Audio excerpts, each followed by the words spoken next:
شادی دنیا کا معاملہ ہے، بچوں کا کھیل ہے، اسی لیے وہ خوشی میں لائٹنگ بھی کرتے ہیں، آتش بازی بھی چھوڑ لیتے ہیں، گڈ بول بھی بجا لیتے ہیں، مسلمان بھی رہتے ہیں، ناک دھوئیں چڑھاتے ہیں۔ آج کل وہ اخبارات میں آپ مضامین پڑھ رہے ہیں، کبھی میراتھن ریس کے خلاف آ جاتا ہے، کبھی ملٹنگ ڈیز کے خلاف آ جاتا ہے۔ کچھ دن بعد آپ دیکھیں گے جو زندہ رہیں گے کہ یہ مسلمان اسے بھی اسی طرح اسلامیہ لیں گے، جس طرح انہوں نے پتنگ بازی کو اسلامیہ لیا، بسنت کو اسلامیہ لیا، شادی بیاہ میں ناچنے گانے کو اسلامیہ لیا، نیم برہنہ خواتین کے لباس کو اپنا لیا، جہیز کو اپنا لیا۔ کون سی چیز ہے ہمارے پاس معاشرت میں اسلام کی؟ کچھ باقی نہیں ہے۔ اگر شادی سے مولوی کے خطبے کو آپ نکال دیں، کچھ اسلام نہیں، وہ یا سکھوں کا ہے یا ہندوؤں کا ہے یا مراٹھوں کا ہے، اس میں کچھ یورپ کی بات صحیح، کو امریکہ کی بات صحیح، اس میں ناک وہاں کیسے چڑھا تو اسے کیوں گالیاں دے؟ تو برا کہو تو اپنے آپ کو برا کہو، کیوں کہ اس جرم کے مجرم تو ہم ہیں کہ جنہوں نے دوسروں کی معاشرتوں کو خود اپنے اندر سمو لیا۔ تو لہٰذا پوچھا جائے گا ان شبابہ فیما ابلا، جوانی کیسے ہوئی، مال کہاں سے کمایا؟ اب یہ مالیات مسئلہ، تجارت ہے، جیسے مرضی ہے کرے، جیسے مرضی آئے کرے کی بات نہیں۔ سودا بیچو، گاہک کو اس کا نقص بتا کے بیچو، تم نمبر 2 والوں بنا کے بھی خوف خدا میں مبتلا نہیں ہوتے۔ وہاں حال یہ ہے کہ امام ابی حنیفہ رحمۃ اللہ علیہ کپڑے کا کاروبار کرتے تھے، جاتے ہوئے نوکر کو کہا کہ اس تھان میں عیب ہے، گاہک آئے تو یہ عیب بتا دینا پھر بیچ۔ شام کو آئے، پوچھا اس تھان کا کیا ہوا؟ کہا جی بک گیا۔ کہا عیب بتا دیا تھا؟ کہا جی میرے ذہن سے نکل گیا، بھول گیا۔ اس دن کی ساری آمدنی صدقہ کر دی۔ حضرت امام محمد بن سیرین رحمۃ اللہ علیہ بہت بڑے درجے کے محدث ہیں، تابعین میں سے، تیل بیچنے کا کام کرتے تھے۔ ہم اسے کہتے ہیں یہ تیلی ہے، وہ کپڑے والے کو کہتے ہیں یہ جلایا ہے۔ تو یہ سارے ائمہ آپ کے کرتے کیا تھے؟ حضرت زبیر بن عوام رضی اللہ تعالیٰ عنہ گوشت بیچتے تھے، عشرہ مبشرہ میں شامل ہیں جی۔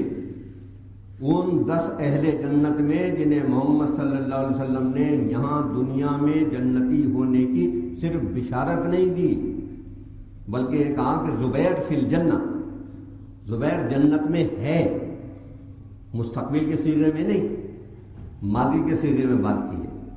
ابو بکر فی الجنہ، عمر فی الجنہ، عثمان فی الجنہ، علی فی الجنہ، سعید بن زید فی الجنہ،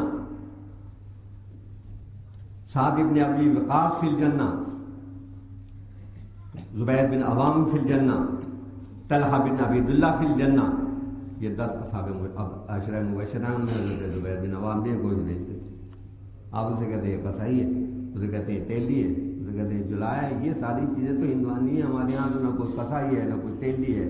یہاں تو کہہ دیا یا ایھا الناس اتقوا ربکم الذی خلقکم من نفس واحدہ، ڈرو اس اللہ سے جس نے تمہیں ایک نفس سے پیدا کیا، وخلق منہا زوجہا، اسی سے اس کی بیوی پیدا کی، کہیں اور سے نہیں لائی، وبث منہما رجالا کثیرا ونساء، یہ اتصال مرد عورت اسی سے تو پہلا ہے۔ گویا نفی کر دی علاقائیت کی، لسانیت کی، نسلیت کی، سب چھٹی۔ تو لہذا پوچھا جائے گا مال کہاں سے کمایا، پھر پوچھا جائے گا خرچ کہاں کیا۔ ہم میں کچھ لوگ کمانے میں تو کچھ پابندی کر لیتے ہیں حلال حرام کی، خرچ کرنے میں کوئی نہیں کرتا، کہتے ہیں کہ ہماری مرضی حلال سے کمائیں، حلال کم پیسہ ہے جہاں مرضی ہے خرچ کریں۔ یہ بات ہے کہ آپ حلال کا پیسہ جہاں مرضی ہے لٹاتا پھریں، اس کا حساب دینا ہے آپ نے کہ جائز ضرورت میں خرچ ہوا یا فضول خرچیوں میں اڑایا، ضرورت مندوں کے کاموں میں خرچ ہوا یا بے ضرورت ایسے ہی۔ اور قرآن کی دو اصطلاحیں ہیں خرچ کے معاملے میں. ایک تو یہ یہاں آ گئی لم یسرفو، وہ فضول خرچی نہیں کرتے. دوسری سورہ بنی اسرائیل میں آئی یبذرونہا تبذیرا، وہ تبذیر نہیں کرتے.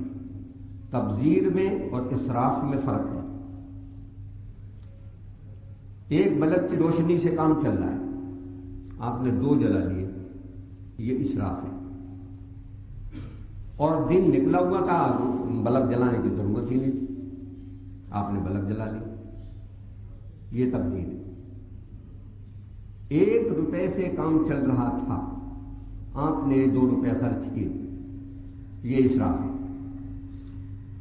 اور خرچ کرنے کی ضرورت ہی نہیں تھی اور آپ نے خرچ کر دیا، یہ تبذیر ہے.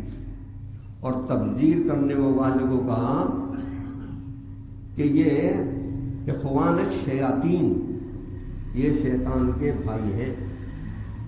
پھر وہی شیطان کا جرم گنوا دیا، شیطان لربہ کفورا، ناشکرا تھا اللہ کا.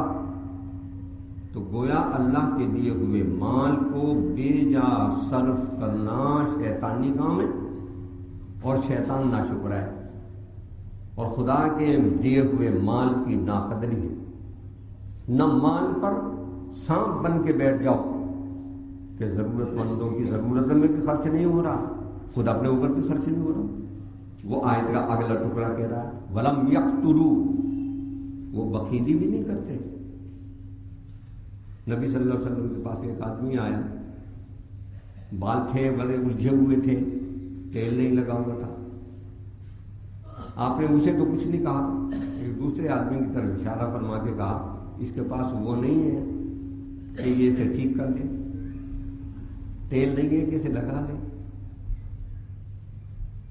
گویا اگر اللہ نے آپ کو دیا ہے. ایک صاحب آئے، وہ بڑے میلے کچیلے کپڑوں میں تھے، پوچھا تم اس سے اچھے کپڑے نہیں پہن سکتے؟ کہا جی پہن تو سکتا ہوں. کہا پھر تو یہ نہیں چاہتا کہ خدا کا انعام اور اس کی نعمتیں تیرے جسم سے ظاہر ہو؟ اگر اللہ نے آپ کو دیا تو متکبرین جیسے لباس نہ پہنے، لیکن خوش نما لباس پہنے. جمعے کو آئیں اپنے اچھے کپڑے پہن کے آئیں، عید میں آئیں اپنے اچھے کپڑے پہن کے آئیں، کسی محفل میں جائیں اچھا لباس پہن کے جائیں. اسلام رہبانیت ترک دنیا کا نام نہیں ہے، لیکن غرق دنیا ہونے کا نام بھی نہیں.